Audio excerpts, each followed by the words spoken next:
Hello, I'm Angie Weidinger. More than 80 years ago, Republican lawmakers introduced the first prevailing wage law.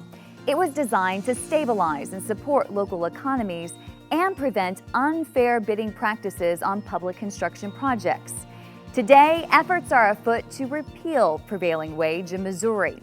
But what is its economic impact? It's the subject of a second benchmark study at the University of Missouri, Kansas City.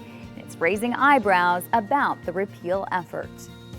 We found that prevailing wage laws support a highly skilled and safe workforce, one that delivers construction projects in a more timely and efficient manner while enhancing the overall economic health of Missouri and its citizens.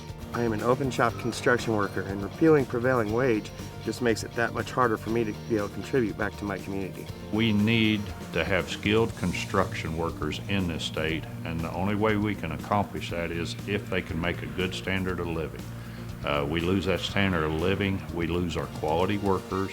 UMKC examined more than 150,000 construction projects in 12 Midwestern states, including Missouri, from 2003 to 2010. It found that prevailing wage reduced construction costs, especially for Missouri's secondary school projects. On other projects, it had no significant impact on cost. What we found is that prevailing wage states have a much higher level of skill in all the construction trades. And in fact, they deliver construction projects at a lower cost than do non-prevailing wage states that pay a much lower wage. It works in construction as it does in any industry. The more highly skilled a worker is, he's much more efficient, he can do the job much more quickly. And while delivering greater efficiencies, the study found prevailing wage also supports middle-class families vital to Missouri's economic health. It found that repealing prevailing wage would mean up to $488 million lost in economic benefits as measured by lost income and sales taxes.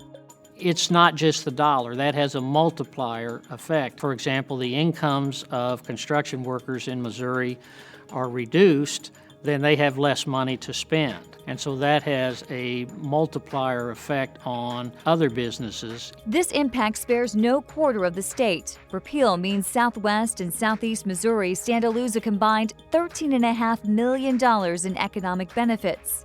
For St. Louis and Kansas City, it's a nearly $300 million loss. In Northeast and Northwest Missouri, the loss could exceed $2.1 million. Then we allow workers to come in from other areas, other states that may be substandard, maybe they're quality workers, but we have a lot of work that may not be up to what we would want to see.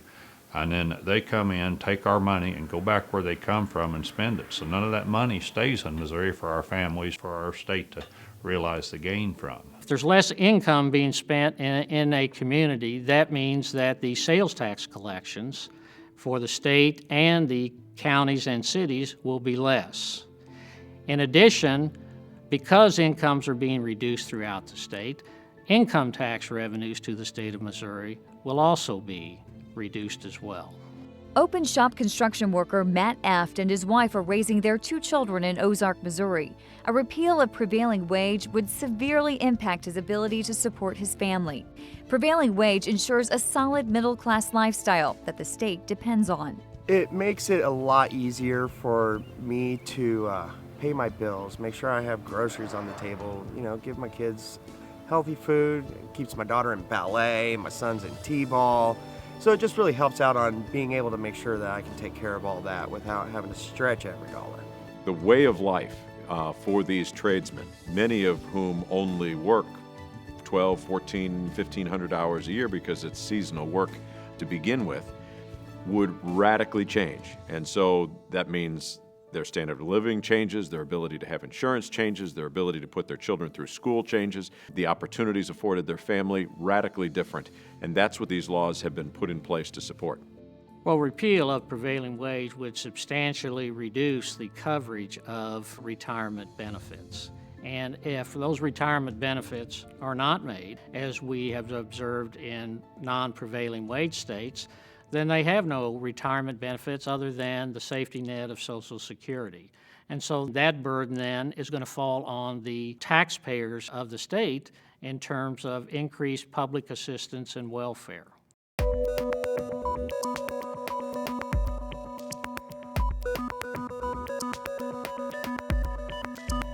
This would be a burden borne by taxpayers statewide as wages crumble, attracting unskilled workers from out of state. Missouri sees a glimpse of this future every time companies attempt to skirt prevailing wage laws. From time to time, unscrupulous contractors will enter into essentially bid rigging in order to win a project and then cheat the workers on the other side. That was the case when the Missouri Attorney General charged an Atlanta, Georgia contractor with fraud in its cleanup work following the Joplin tornado. Urban Metropolitan Development of Atlanta, or UMD, and project manager Jennifer Taylor each face 10 counts of felony forgery. You're cheating the workers and you're cheating the state because it means less tax revenues that come to Jefferson City that is earned by the workers, and it means a lower standard of living than the workers rightfully deserve. And one of safety. Construction annually ranks among the most hazardous professions. Risk management is a significant concern. That's actually very important. When it comes to my crew, I want to make sure that they are safe and that they are working in safe conditions. Onto prevailing wage jobs, you do have a higher level of safety protocols that you have to abide by. Prevailing wage jobs here in Missouri, you have to be OSHA 10 to be on a prevailing wage job. So you know the guy next to you has had the safety training at least that you've had. This is a moral issue. There isn't an economic reason to repeal prevailing wage. We also know there's a whole list of negatives that go along with repeal that include the atrophy of apprenticeship programs. They diminish significantly. We know voluntary benefits stop being paid, so that offloads a number of costs onto the general public. We have no positives from repealing prevailing wage. We have a list of negatives, of which I would say the most profound is the fact that in states that have repealed prevailing wage, we have empirical evidence that serious injuries and fatalities have gone up. According to National Public Radio, Texas is now the most dangerous place to do construction work, thanks to a business bottom-line approach that relies on unskilled and undocumented workers. According to the UT study, 1 in every 5 Texas construction workers will require hospitalization due to injuries on the job. And it is here at Missouri's apprentice training schools where the value of prevailing wage is amplified. These facilities not only produce a highly skilled workforce, but one with an exemplary safety record. Well, Missouri and many other prevailing wage states maintain extensive apprenticeship and training programs. And those programs are run by the construction industry in those states at no cost at all to taxpayers. And in fact, Missouri has a commitment to apprenticeship and training program, and they've been nationally recognized.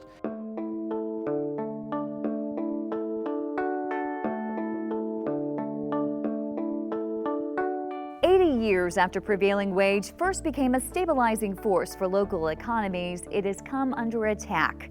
But as the UMKC study documents, repealing it would hurt construction quality and safety in Missouri, not to mention the state's overall economic health. And it wouldn't save one dime on construction costs. To read the full UMKC report, visit umkc.edu. I'm Angie Whitinger.